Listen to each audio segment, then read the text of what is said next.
नमस्कार, India news Madhya Pradesh Chhattisgarh देख रहे हैं आप। मैं आपके साथ अर्पिता सिंह। खबरों की शुरुआत करेंगे। बात करेंगे मध्य प्रदेश के मुख्यमंत्री डॉक्टर मोहन यादव की, जिन्होंने प्रदेश के नागरिकों और जनप्रतिनिधियों को पत्र लिखकर नारी शक्ति वंदन अधिनियम का समर्थन करने की अपील की है।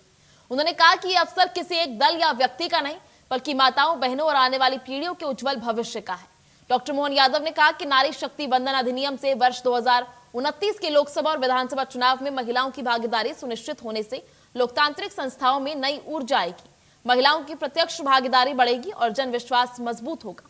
सीएम डॉक्टर मोहन यादव ने प्रदेश के नागरिकों और जनप्रतिनिधियों को पत्र लिखकर नारी शक्ति वंदन अधिनियम के समर्थन में एकजुट होने की अपील भी की। उन्होंने कहा कि 16 अप्रैल 2026 से संसद में इस अधिनियम को लेकर 3 दिवसीय संयुक्त सत्र शुरू हो रहा है, जो देश के लोकतांत्रिक इतिहास में एक महत्वपूर्ण अवसर है। सीएम ने अपने संदेश में सभी से आग्रह किया कि इस ऐतिहासिक बदलाव का समर्थन दलगत राजनीति से ऊपर उठकर किया जाए। उन्होंने कहा कि यह अवसर किसी एक दल का, व्यक्ति का नहीं, बल्कि देश की माताओं, बहनों और आने वाली पीढ़ियों के उज्जवल भविष्य से जुड़ा हुआ है। उन्होंने बताया कि सत्र में नारी शक्ति वंदन अधिनियम के पूर्ण क्रियान्वयन पर महत्वपूर्ण चर्चा होगी, जिसे लोकतंत्र को अधिक समावेशी और सशक्त बनाने की दिशा में बड़ा कदम माना जा रहा है। उन्होंने ये भी कहा कि महिलाओं को निर्णय लेने और नेतृत्व में समान अवसर मिलना देश की प्रगति के लिए आवश्यक है।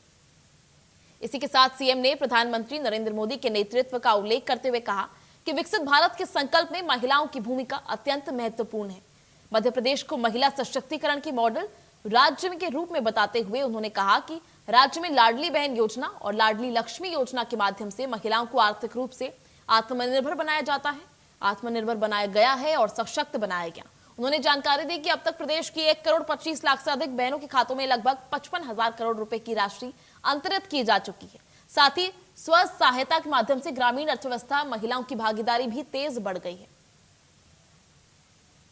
इसी के साथ उन्होंने महिलाओं की सरकारी नौकरी को लेकर भी कहा। उन्होंने बताया कि महिलाओं को बड़े स्तर पर सरकारी नौकरी से भी जोड़ा गया है। 35% आरक्षण, पुलिस और शिक्षक भर्ती में विशेष अवसर और पंचायत राज संस्थाओं में 50% आरक्षण भी प्रदान किया गया। उन्होंने कहा कि नारी शक्ति वंदन अधिनियम के लागू होने से वर्ष 2029 के लोकसभा और विधानसभा चुनावों में महिलाओं की भागीदारी और अधिक सुनिश्चित होगी, जिससे लोकतांत्रिक संस्थाओं में नई ऊर्जा आएगी और जन विश्वास मजबूत होगा। अंत में मुख्यमंत्री डॉक्टर मोहन यादव ने सभी से आह्वान किया कि आइए मिलकर मध्य प्रदेश की नारी शक्ति का गौरव बढ़ाएं और लोकतंत्र को और ज्यादा मजबूत बनाया जाए।